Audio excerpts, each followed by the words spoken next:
Hello students, welcome to my channel. Today we are going to start chapter 7 of history. The name of the chapter is New Questions and Ideas. आज हम history का chapter 7 start करने जा रहे हैं और chapter का name है new questions and ideas. Angha's school trip. This was the first time Angha was going on a school trip. यह फर्स्ट टाइम था, पहली बार था जब अंगा अपनी स्कूल ट्रिप पर जा रही थी.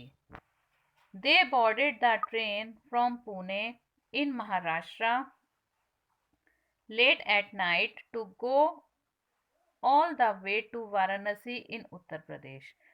और उन्होंने देर रात को वाराणसी, जो कि उत्तर प्रदेश में है, वहां जाने के लिए पुणे से एक ट्रेन पकड़ी.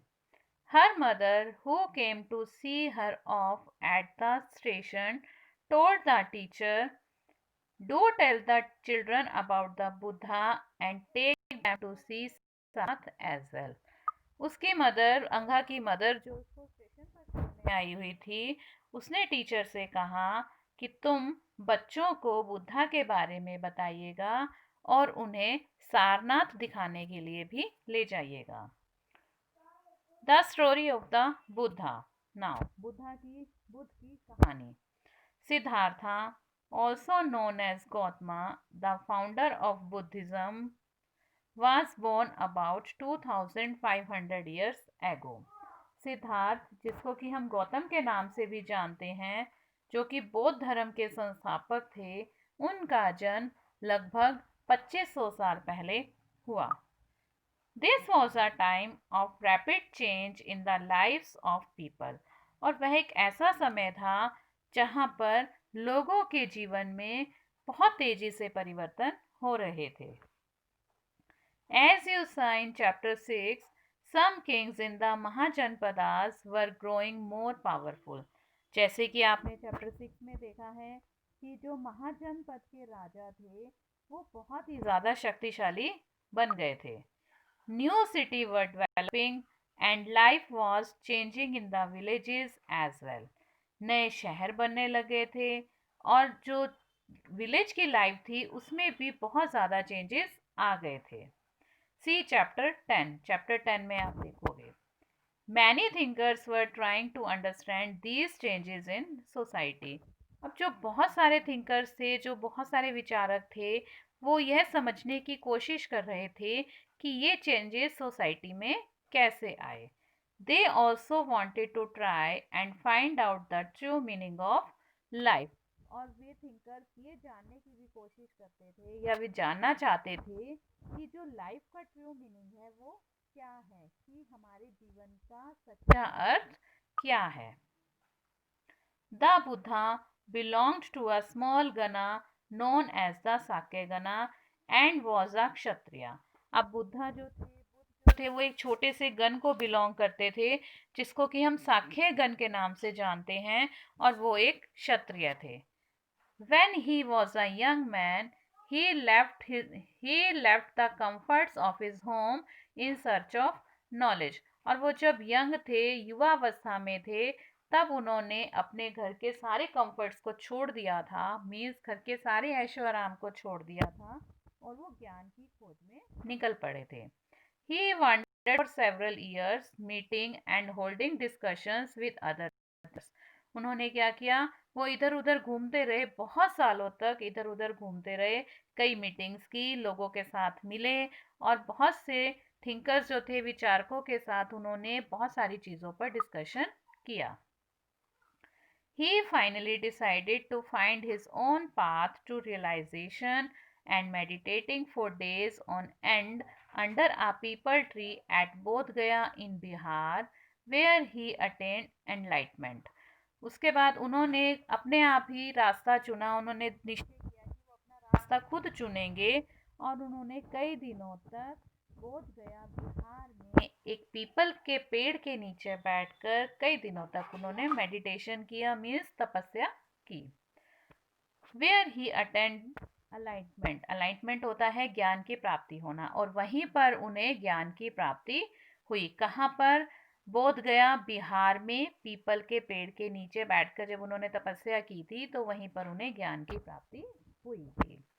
After that he was known as the Buddha और द वाइस वन। उसके बाद उन्हें बुद्ध के नाम से जाना जाने लगा या एक वाइस वन के नाम से जाने लगा। He then went to he then went to Sarnath near Varanasi where he taught for the first time. उसके बाद वो सारनाथ गए जो कि वाराणसी के पास है और वहाँ पर सबसे पहले उन्होंने लोगों को अपनी शिक्षा दी। He spent the rest of his life traveling on foot, going from place to place, teaching people till he passed away at Kushinara. उसके बाद बाकी का सारा जीवन उन्होंने पैदल यात्रा करके बिताया, एक स्थान से दूसरे स्थान पर गए, लोगों को शिक्षा दी, जो भी कुछ उन्होंने सीखा वो उन्होंने लोगों को सिखाया। और क्या हुआ, लास्ट में कुशीनारा में उनकी डेथ हो गई थी। तब तक वो इधर उधर घूमते रहे, लोगों को अपनी शिक्षाएं देते रहे। The Buddha taught that life is full of suffering and unhappiness. Buddha ने लोगों को शिक्षा दी कि जो जीवन है वो कष्टों और दुखों से भरा हुआ है।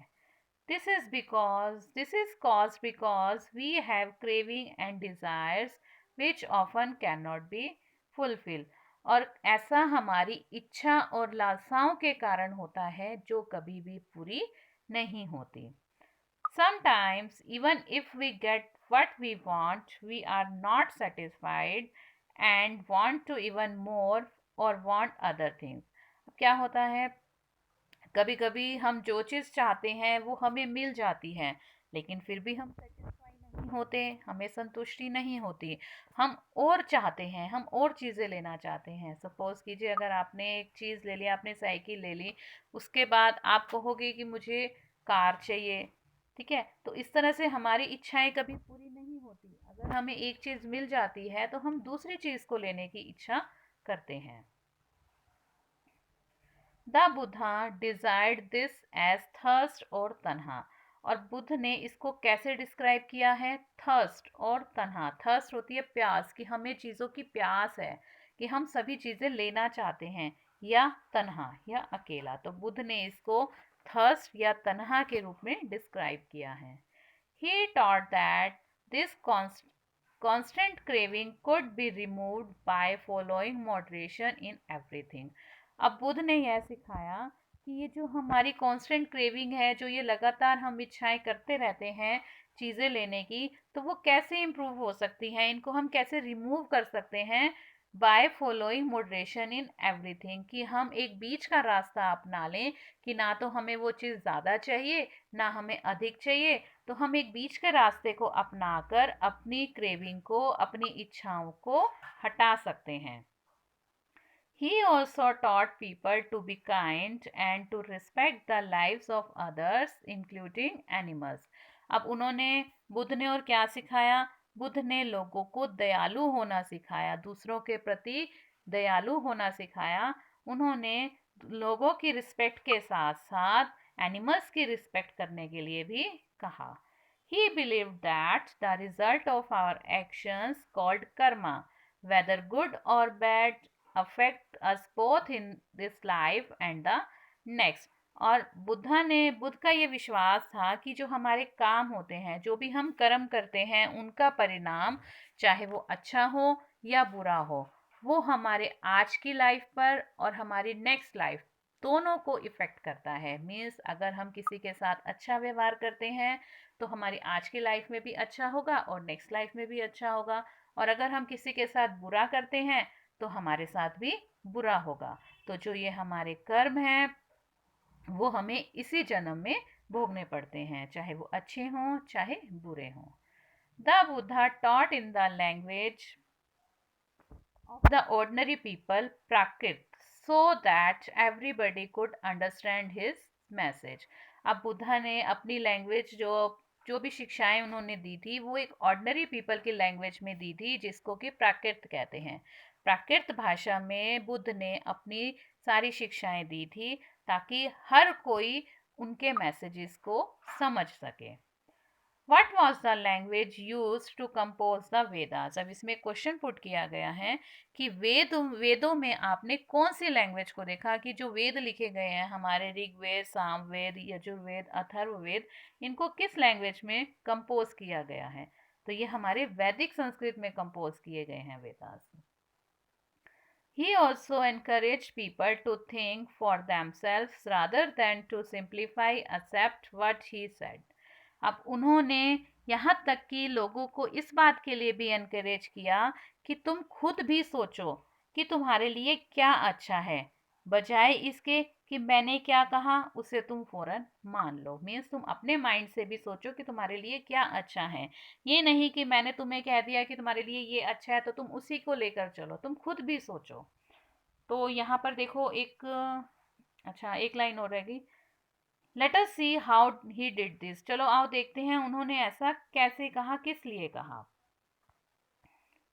So here is a story of किस्सा गौतमी, द स्टोरी ऑफ किस्सा Gautami. Here is a famous story about the Buddha. यहाँ पर बुद्ध के बारे में एक फेमस स्टोरी दी गई है। Once there was a woman named किसा Gautami whose son had died. एक बार एक औरत थी जिसका नाम था किसा गौतमी, उसका बेटा मर गया था। She was so sad that she roamed through the streets of the city carrying the child with her, asking for help to bring him back to life. अब वो इतनी उदास हो गई थी, इतनी दुखी थी कि वो अपने बच्चे को अपने साथ लेकर शहर की गलियों गलियों में घूमती रही कि कोई तो ऐसा हो जो मेरे बच्चे को जिंदा कर दे, मेरे बच्चे को जीवित कर दे।